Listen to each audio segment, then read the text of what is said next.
Good morning mga idol. Nandito tayo sa lugar namin ngayon sa Bigan. Bali, bibili lang ako ng gate valve, yung saraduhan ng drum na gagawin kong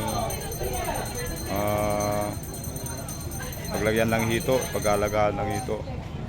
Lalagyan ko na rin ng drain yun mga idol, kasi naisip ko mahirap din yung kung itataob ko lang siya.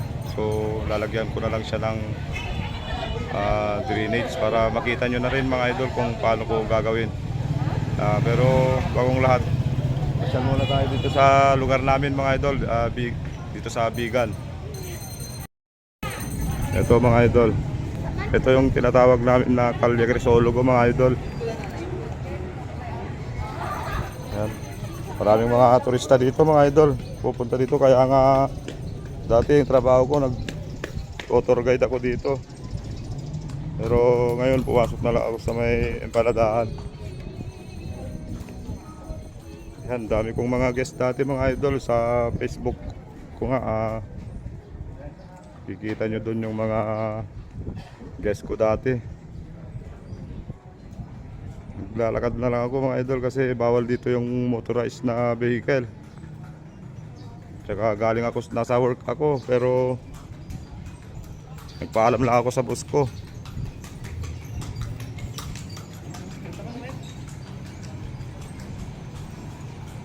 Yan, pwede silang mag-cross dito mga idol sa daan. Pwede silang cross pero bawal yung diretso. Yun lang bibilin ko mga idol, yung gate valve na yon. Tsaka yung PVC, meron pa ako dun sa bahay, yung natira kong ginawang painuman sa mga baboy. Yun na lang yung gagamitin ko para iwas gastos na rin mga idol. Yan, ito yung Calle Crisologo mga idol.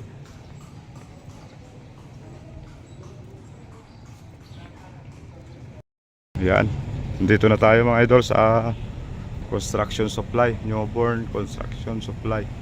Yan, dito na tayo bibili mga idol. Tingnan natin kung meron silang available na gate valve. Pwede ti gate valve yo? Meron daw. Pasok tayo dito sa loob mga idol.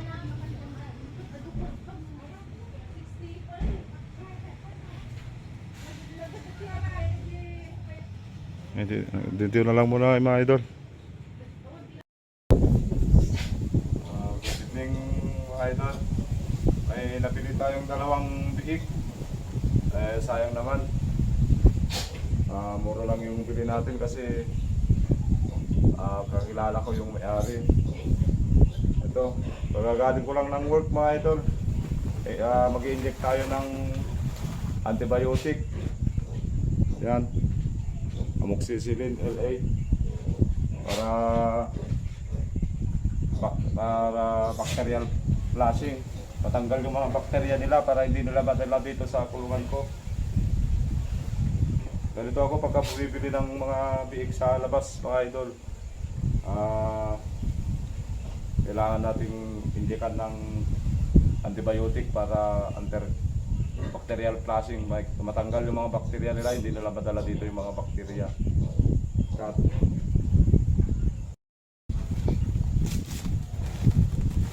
So mga idol, ano lang naman mga ito, mestizo. Native yung nanay pero yung tatay hybrid.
na rin nila mga idol.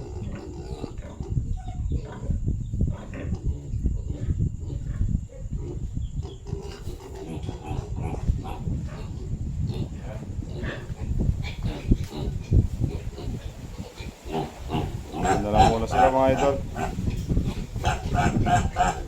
Bukas na sila kakain.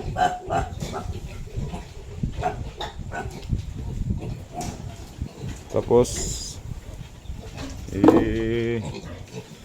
sasama na lang natin to mga anak ng baboy ko na to.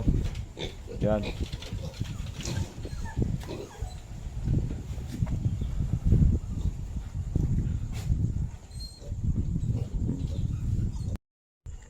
Ito na mga idol, yung mga binili natin na ano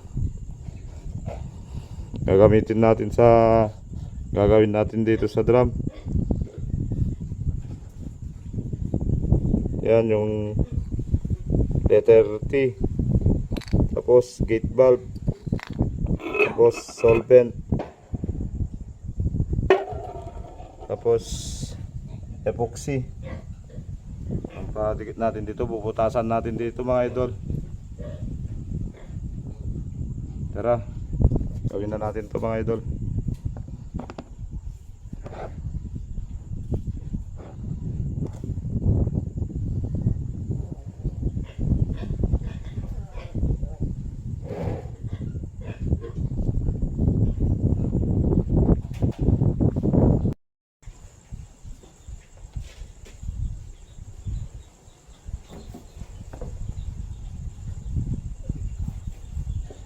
Butasan lang natin dito mga idol.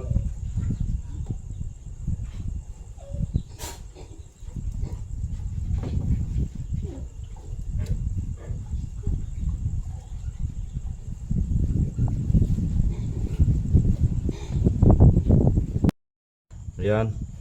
Okay na mga idol. Nakabit na natin. Nilagyan natin ng epoxy dito para hindi siya mag-leak. Tapos dinugtong natin yung T para dito sa taas nito. Lalagyan pa natin ng PVC para sa overflow.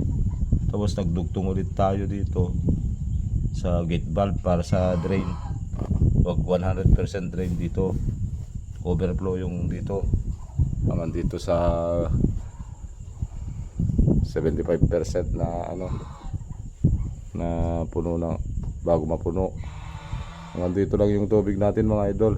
Kaya yung PVC na galing dito para sa overflow hanggang dito lang. Bukas na natin ilagay yung PVC dito mga idol kasi gabi na. Nakapagod na rin, di pa ako nakabihis mga idol. Ito, sapatos pa ako.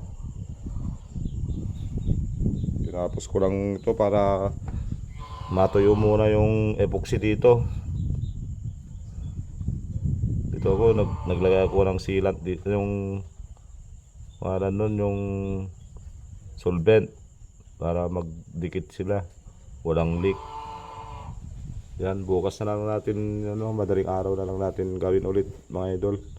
Yung sa overflow lang naman na yung kulang para matuyo muna ito.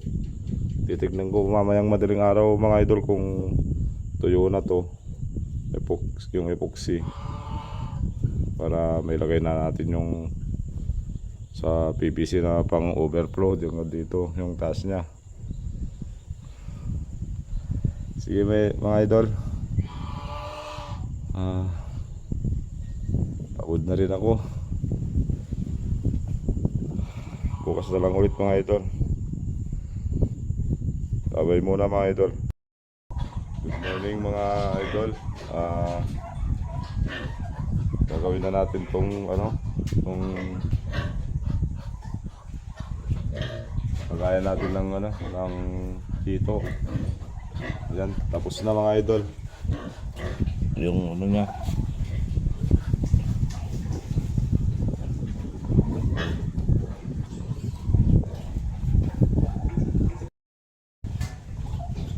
Tuyo na siya.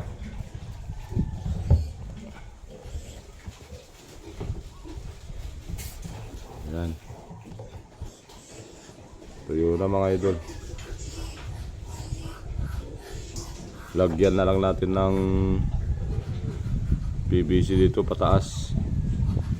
Pero masyadong madikit. Dapat dito sana yan. Nag-adjust sana dito.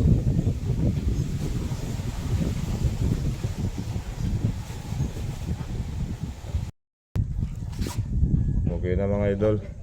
Lagyan na natin ng PVC. Lagyan natin ng solvent para walang leak. Patutuyin na lang natin mga idol bago natin lagyan ng tubig para matesting kung may leak o wala. Ayan. May overflow na siya. Ito kapantay dito. Tapos dito yung 100% drainage niya mga idol. Para hindi tayo mahirapang magtaob. Naisip ko kasi mga idol pagka hindi ko lalagyan nito yung sinabi ko noon na ganito na lang siya, drum na lang siya. Tapos pag magdre-drain ako itataob ko na lang. Tinesting ko mga idol, nilagyan ko ng tubig hanggang dito. Tapos itaob ko siya, mabigat pala mga idol. Kaya nilagyan ko na lang din ng ganito para magpapalit ng tubig. Yan, tire-drain na lang dito. Bubuksan na lang ito. Lalagyan ulit ng tubig, sarado mo lang ito. Okay. Sana nasundan nyo mga ginawa ko idol para pag gusto nyo ring mag-alaga ng hito sa drum ay kaya nyo ring gawin to. Sige, hanggang dito na lang mga idol. Maraming salamat sa palagi nyong panonood. Ito, tapos na to mga idol. Yan. Ngayon, mamaya lalagyan na natin ng tubig hanggang dito mga idol para magkalumot siya hanggang January 8. Ano na ngayon? January 4. 4 na araw na lang mga idol. Sige idol, mga idol, maraming salamat. God bless po sa inyong lahat. Bye bye.